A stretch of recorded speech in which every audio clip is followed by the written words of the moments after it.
नमस्कार दोस्तों। अभी बहुत ही इम्पॉर्टेंट एक खबर है जो कि असम से रिलेटेड है। इससे रिलेटेड आपको ये जानना ज़रूरी है कि जब एक 6th शेड्यूल एरिया का जल, जंगल, ज़मीन, ये सब सारी चीज़ें जो ट्राइबल राइट्स में आती हैं, वो जब थ्रेटेंड होती है तो किस तरीके का प्रोटेस्ट होता है। और यही कुछ देखने को मिला है असम के कार्बी एंगलोंग और वेस्ट कार्बी एंगलोंग के डिस्ट्रिक्ट्स में।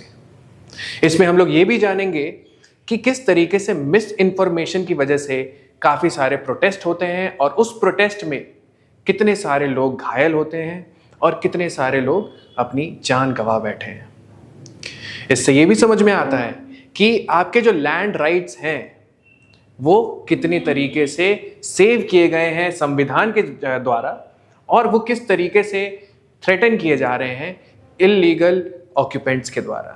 ठीक है, इसी चीज़ के बारे में हम लोग जानते हैं। ये बहुत इंपॉर्टेंट खबर है क्योंकि अभी असम का जो माहौल है वो गरमाया हुआ है और इस वजह से क्या हो रहा है कि इंटरनेट जो है वो सस्पेंडेड है और रेस्ट्रिक्शंस लगाए गए हैं जो BNSS के 163 में लगाया है, जिसके लिए एक कर्फ्यू लाइक रेस्ट्रिक्शंस डाला गया है यहाँ के एडमिनिस्ट्रेशन द्वारा।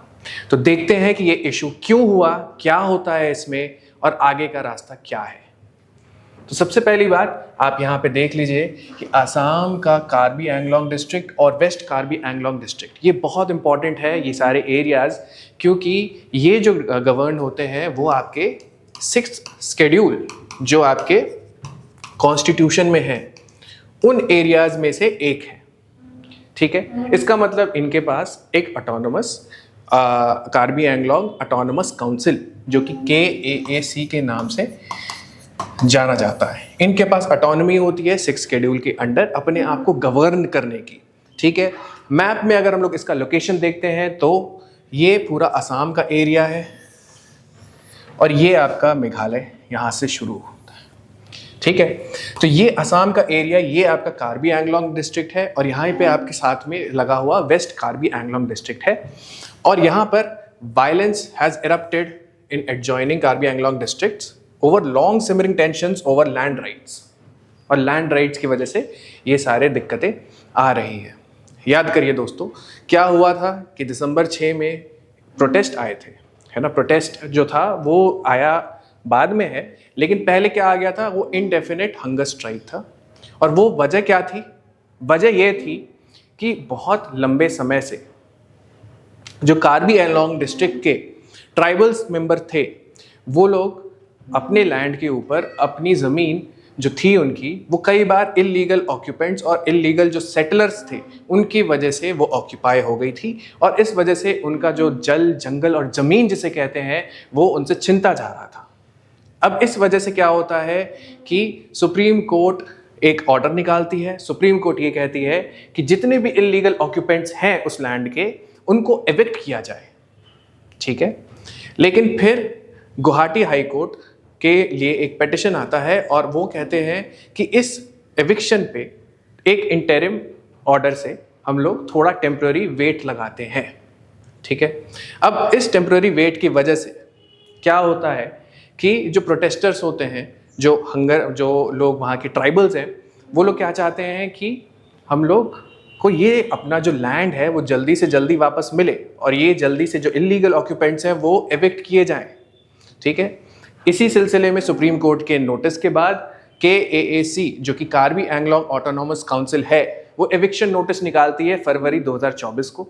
उसके बाद गुवाहाटी का हाई कोर्ट ऑर्डर आता है जो कि उस इंटरिम ऑर्डर पे स्टे लगाता है और इस वजह से इनडेफिनेट हंगर स्ट्राइक होती है। और इस इनडेफिनेट हंगर स्ट्राइक का जो अभी 23 दिसंबर 2025 को जो नतीजा निकलता है वो ये है कि ये जो प्रोटेस्ट है बहुत वायलेंट हो गए हैं, जिसमें बहुत सारे लोग घायल और कुछ लोग मारे भी गए हैं। इसके साथ साथ बहुत सारे जो पुलिस फोर्सेस हैं वो भी घायल हुए हैं। आइए इसको थोड़ा और विस्तार में जानते हैं।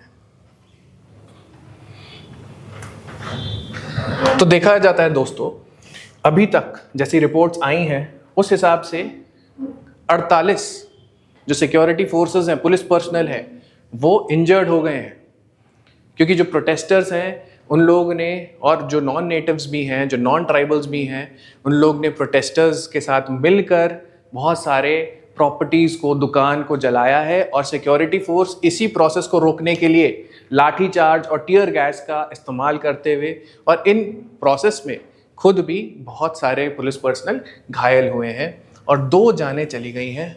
इनमें से जो एक प्रोटेस्टर, एक ट्राइबल था और एक नॉन ट्राइबल थे। ठीक है, असम के डीजीपी हरमीत सिंह ने ये रिपोर्ट बताई है कि 48 लोग, जो 48 पुलिस पर्सनल थे, वो इंजर हुए हैं और 2 लोगों की लाइफ भी गई है। ठीक है, पुलिस का ये कहना है, जो वहाँ पे तैनात थे, जो वहाँ पे प्रोटेस्ट को रोकना चाह रहे थे, उन्होंने ये कहा है कि आज उन लोगों ने एक ब्रिज को रोका है, उस ब्रिज से कम्युनिकेशन होता है, कनेक्टिविटी बढ़ती है, उस ब्रिज को रोका है। आगे चल के हमें नहीं पता कि वो वायलेंस कितना ज़्यादा स्प्रेड कर सकता है और उसके लिए कितने लोगों को अपनी जान गंवानी पड़ेगी।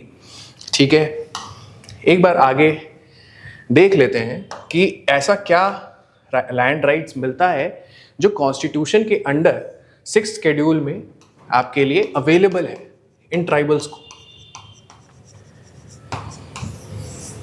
ठीक है, तो 6th शेड्यूल प्रोटेक्शन में जो आपका कार्बी एंग्लोंग ऑटोनोमस काउंसिल है, वो गवर्न करने के लिए इतने सारे फंक्शंस उसको दिए गए हैं 6th शेड्यूल द्वारा। उसमें क्या है कि वो लॉज बना सकता है अलॉटमेंट ऑफ लैंड के लिए, मतलब कि किसको अलॉट किया जाएगा। ये अपने आप को प्रोटेक्ट करने के लिए है, क्योंकि मैं अगर एक ट्राइबल ग्रुप का पार्ट हूँ और मैं एक इंडिजिनस कम्युनिटी हूँ, तो मेरे लिए स्पेशल प्रोटेक्शन है ना, ताकि मेरा किसी भी तरीके से एलियनेशन, मतलब कि ऐसा ना हो कि मेरा जो इंडिजिनस हेरिटेज है वो किसी तरीके से थ्रेटेंड हो जाए। ठीक है, allotment, occupation and use of land, मतलब कि वो जो लैंड है उसका ऑक्यूपेंट कौन होगा और उस लैंड का यूज किस तरीके से होगा। ऐसा नहीं हो सकता कि आप कोई इंडस्ट्री चाहें और वहां पे जाके एस्टैब्लिश कर सकते हैं। ठीक है, ये जो यूज ऑफ लैंड है वो कार्बी एंग्लोंग ऑटोनोमस काउंसिल ही डिसाइड कर सकता है। ठीक है, यहां पर बहुत इंपॉर्टेंट एक बात है कि ये जो लैंड राइट्स हैं, जो इलीगल ऑक्यूपेंट्स थे,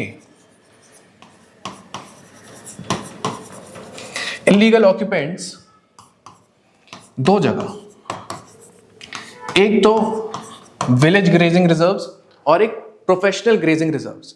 ये जो 2 लैंड हैं, यहाँ पे इनका इंक्रोचमेंट सबसे ज़्यादा है। अच्छा, ये जो विलेज ग्रेजिंग रिजर्व्स होते हैं, ये लैंड होते हैं जो कि गवर्नमेंट द्वारा दिए जाते हैं इस डिस्ट्रिक्ट के लोगों को, इन ट्राइबल्स को, ताकि वो अपने जो कॉमन, मतलब कैटल है, उसको ग्रेजिंग करा सके, है ना। तो ये जो लैंड होता है वो कॉमन लैंड होता है, इस पे किसी इंडिविजुअल का राइट नहीं होता है, एक कम्युनिटी का राइट होता है। लेकिन यहाँ पे इलीगल ऑक्यूपेंट्स के आने की वजह से ये सारी चीज़ें जो है वो अब ट्राइबल्स के लिए अवेलेबल नहीं है। ठीक है, दूसरी बात, प्रोफेशनल ग्रेजिंग रिजर्व्स। अब काफ़ी बार देखा गया था कि बहुत सारे ऐसे कैटल हर्डर्स हैं जो कि दूर से आते हैं, है ना। ऐसा नहीं है कि वो उस विलेज को ही बिलोंग करते हैं, वो दूर से आते हैं और उनकी वजह से काफ़ी सारा जो फॉरेस्ट जो थे वो डिटोरिएट करने लग गए थे, मतलब डिफॉरेस्टेशन होने लग गया था और कॉन्फ्लिक्ट्स क्रिएट होने लग गए थे। इसके लिए उन लोग ने वहाँ पे प्रोफेशनल ग्रेजिंग रिजर्व्स बना दिया, ऐसा रिजर्व जहाँ पे जो नोमैडिक, जो इधर उधर घूम के अपने कैटल को चारा खिलाते हैं, वो वहाँ पर जाके ग्रेजिंग कर सकें। ठीक है, तो जो इलीगल ऑक्यूपेंट्स हैं, वही जो लैंड यूज डेडिकेटेड था एक पर्पस के लिए, उसी में इलीगल ऑक्यूपेंट्स हैं। ठीक है, तो यहाँ पे हम लोग देख सकते हैं कि occupation and land use of land वो डिटरमाइन करता है KAAC। ठीक है, management of forest except reserve forest, use of canals और वाटर कोर्सेस, पानी का किस तरीके से इस्तेमाल होगा, किस पानी, मतलब कौन से हम लोग पानी, ड्रिंकिंग वाटर डिराइव कर सकते हैं, उस पर किसके राइट्स हैं, ये सारी चीज़ें। ठीक है, और एग्रीकल्चर, रेगुलेशन ऑफ झूम एंड शिफ्टिंग कल्टीवेशन, किस तरीके से शिफ्टिंग कल्टीवेशन होती है, क्या आप फॉरेस्ट को पूरी तरीके से इरोड कर देंगे, क्या पूरे वो एक रेगुलेटेड फॉर्म ऑफ मैनर में होती है, उसका हेरिटेज से लेना देना क्या है, ये सारी चीज़ें। Establishment and powers of village town communities, village and town administration, public health and sanitation, inheritance of property and designed to protect indigenous communities and their way of life. ये सारे फंक्शंस KAAC को enable करता है कि वो indigenous communities के rights को protect करें और उसको फर्दर जनरेशन्स में प्रोपगेट भी करें। ठीक है, इसका मतलब ये है कि ट्राइबल एलियनेशन जो कहते हैं, मतलब कि जो वहाँ के नेटिव थे वही वहाँ से हट जाएं, तो ये जो हेरिटेज है वो हम हमेशा के लिए खो देंगे। ठीक है, तो KAC उसी के लिए बनाई गई है। ठीक है, इंक्रोचमेंट कंसर्न्स। अब ये जो ट्राइबल्स हैं जो कार्बी एंगलोंग डिस्ट्रिक्ट और वेस्ट कार्बी एंगलोंग डिस्ट्रिक्ट के हैं, इनके कंसर्न्स क्या हैं? इनके कंसर्न्स ये हैं कि ये इलीगल इंक्रोचमेंट जो है वो यहाँ का डेमोग्राफी ही चेंज कर दे रहा है। इसका मतलब ये है कि जो उनके राइट्स थे, अब वो राइट्स कोई एक इलीगल ऑक्यूपेंट की वजह से एरोड हो रहा है। और उन्होंने डिमांड क्या किया है?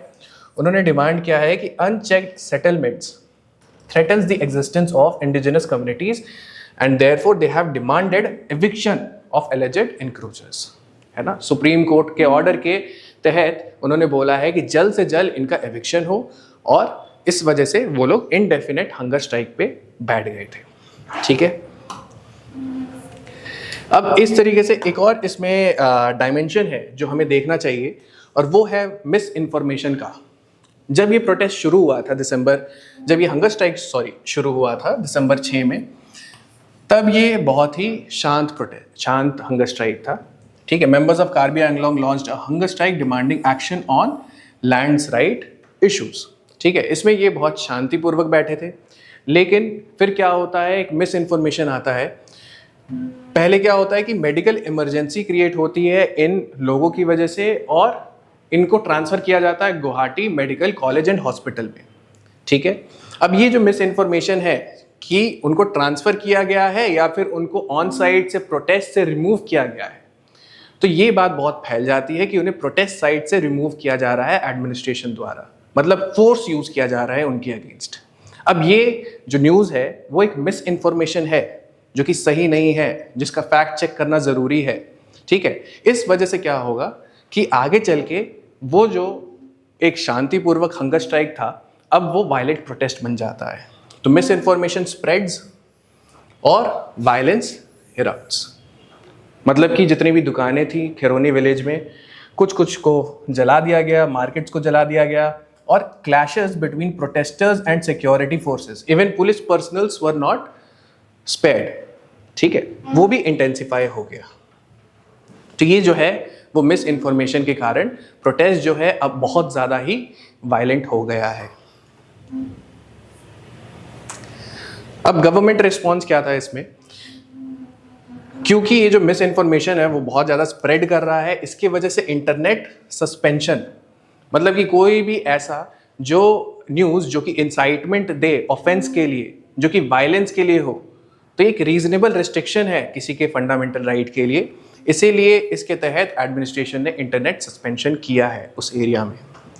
ठीक है, ट्राइपार्टाइट टॉक्स शेड्यूल, जिसमें कि state government, Karbi Anglong autonomous council और कार्बी कम्युनिटी, इन तीनों के बीच में डायलॉग, जो कि एक डेमोक्रेसी का सबसे बड़ा कॉर्नरस्टोन होता है, वो डायलॉग्स इनके लिए आगे शेड्यूल किए गए हैं।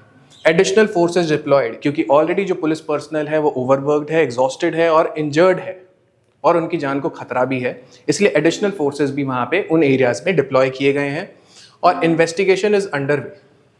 तो video footage is being examined to identify those involved in arson and attacks on security forces. मतलब एक्टिवली एडमिनिस्ट्रेशन जो है वो चाहती है कि कौन से ऐसे मिसक्रिएंट्स हैं, कौन से ऐसे लोग हैं जो ज़बरदस्ती वायलेंस क्रिएट कर रहे हैं और वहाँ की शांति को भंग कर रहे हैं। तो ये थी news Karbi Anglong autonomous council और असम में बढ़ते हुए वायलेंट प्रोटेस्ट से related. Thank you so much.